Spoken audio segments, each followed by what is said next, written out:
السلام علیکم ورحمۃ اللہ وبرکاتہ۔ اللہ تعالیٰ اس کی گھات میں تھا۔ اللہ تبارک و تعالیٰ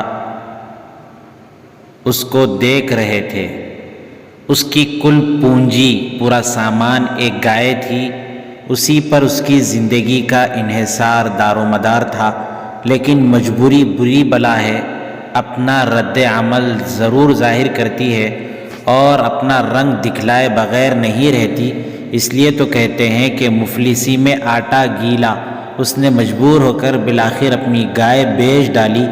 گائے کی قیمت 3,500 درہم لگی۔ اس نے یہ رقم لے کر بڑی احتیاط سے ایک تھیلے میں چھپائی اور اپنے گھر روانہ ہو گیا۔ واپسی کے سفر میں اس کے چہرے پر حسرت و غم کے آثار پھیل گئے۔ وہ رہ رہ کر سوچ رہا تھا، قلاشی ہمارے گلے کا ہار ہو گئی ہے، فقر و فاقہ کے دن گزر رہے ہیں، کہیں سے آمدنی کا کوئی امکان نہیں۔ ایسے کڑے وقت میں جب بیوی کو معلوم ہوگا کہ گائے بھی بک گئی ہے تو اس پر کیا بیتے گی، اور میں اس کے حسرتناک سوالوں کا کیا جواب دوں گا۔ اسی فکر و وحشت میں اس کے ڈولتے ڈگمگاتے قدم آگے بڑھ رہے۔ بالآخر وہ گھر پہنچ گیا۔ دروازے پر دستک دی، بیوی لپک کر آئی، دروازہ کھولا اور وہ مرجھائے ہوئے دل اور جھکے ہوئے سر کے ساتھ اندر داخل ہوا۔ یہ حالت دیکھتے ہی بیوی نے تشویشناک انداز میں پوچھا، ارے آپ خالی ہاتھ آئے ہیں؟ اف، کیا آپ نے گائے بیچ ڈالی؟ صرف یہی ایک گائے تو ہماری آخری پونجی تھی۔ گھبراؤ مت بیگم، اللہ تعالی ہمیں اس کا اچھا بدلہ عنایت کرے گا۔ قادر مطلق کے لیے کوئی بات مشکل نہیں، شوہر نے بیوی کو تسلی دیتے ہوئے کہا۔ فضا میں شام چھا جانے کو تھی، سورج اپنی شعاعیں سمیٹ رہا تھا، شفق کے سرخ مناظر اس دن کو آخری سلامی دے رہے تھے، اور پھر کچھ دیر بعد دیکھتے ہی دیکھتے دن کی روشنی چھپ گئی اور رات اترنے لگی۔ سردی کی لہر اپنے شباب پر تھی۔ ابو حسن اور اس کی بیوی اپنے معمولی سے کمرے میں مغموم بیٹھے تھے۔ گائے بک جانے کے بعد وہ اپنی گزر بسر کا کوئی اور ذریعہ ڈھونڈنے کی فکر میں تھے۔ وہ اپنی چھوٹی سی کٹیا آباد رکھنا چاہتے تھے۔ اس دوران حسن اپنے لختے جگر کو شیشی کے دودھ کے ذریعے بہلا پھسلا رہی تھی تاکہ بچے کا دودھ چھڑانے میں کامیاب ہو جائے۔ اتنے میں دروازے پر ہلکی سی دستک ہوئی۔ ابو حسن نے دروازہ کھولا۔ سامنے ایک آدمی کھڑا تھا۔ وہ بارش اور سردی کی شدت سے تھر تھر کانپ رہا تھا۔ اس نے نہایت عاجزی سے کہا، میں اجنبی ہوں، سردی کے شدید طوفان میں تمہاری بستی میں پناہ لینے پر مجبور ہو گیا ہوں۔ یہاں میری کسی سے جان پہچان نہیں۔ مجھے حمص جانا ہے، لیکن راستے میں مجھے رکنا پڑا۔ ابو حسن نے کہا، ہم آپ کے لیے بھلا کیا مہیا کر سکتے ہیں؟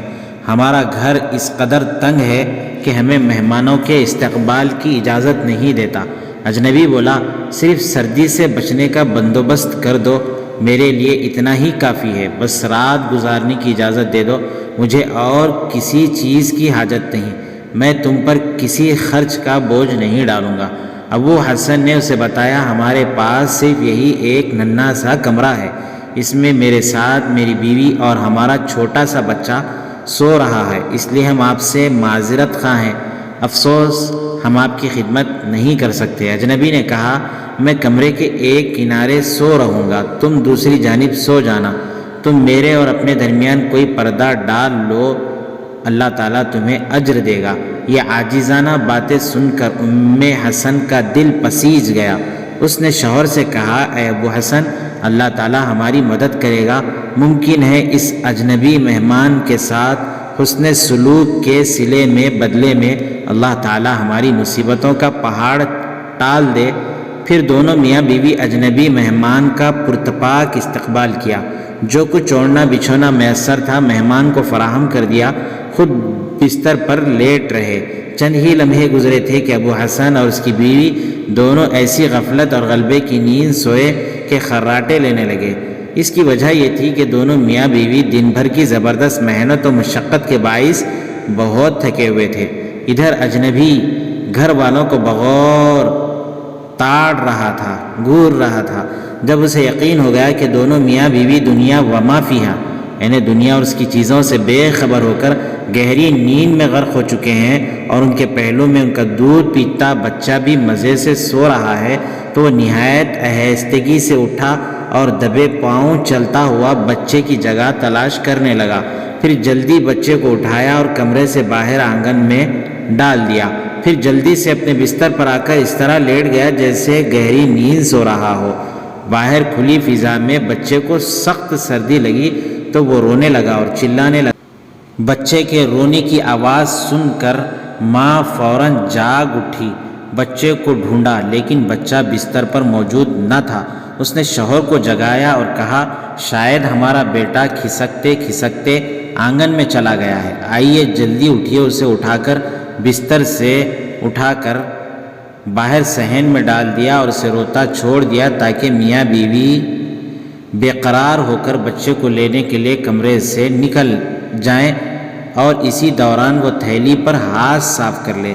اس چور نے ابو حسن کو تھیلا تکیے کے نیچے رکھتے ہوئے دیکھ لیا تھا۔ وہ اس غریب کی رقم اچکنے کی فکر میں تھا، جبکہ اللہ تعالیٰ اس کی گھات میں تھا، اس کی اللہ تبارک و تعالیٰ طاق میں تھے، اور اس احسان فراموش اٹھائی گیرے کی تدبیر کے پیچھے پیچھے اللہ تعالیٰ کی تدبیر بھی چل رہی تھی۔ چنانچہ اللہ تعالیٰ نے اس مجرم کو جلد ہی اس کے عبرتناک انجام تک پہنچا دیا اور ان ملبے کے ڈھیر میں دب کر ہمیشہ کی نیند سو گیا۔ جب بچے کے ساتھ ساتھ اس کے غریب والدین کو اللہ نے اس برے انجام سے بچا لیا۔ انسان یقیناً غافل ہو سکتا ہے لیکن اللہ تعالیٰ ہرگز غافل نہیں ہو سکتا، جو ہمیں ہر دم دیکھ رہا ہے۔ لوگوں پر جب اصل بھید کھلا اور وہ اس احسان فراموش مجرم کے کرتوت سے آگاہ ہوئے تو کہنے لگے، گناہ اپنا تاوان لیے بغیر نہیں رہتا۔ جب یہ چور چوری کر کے بھاگنے والا تھا، اس سمیع و بصیر، سننے والے اور دیکھنے والے پروردگار کی نگران نگاہ اسے دیکھ رہی تھی، نگران نگاہ اس کو دیکھ رہی تھی، جسے نیند آتی ہے نہ اونگ۔ اس نے ذرا بھی دیر نہیں لگائی اور اس بدمعاش کو فوراً کیفر کردار تک پہنچا دیا، اس کے انجام تک پہنچا دیا۔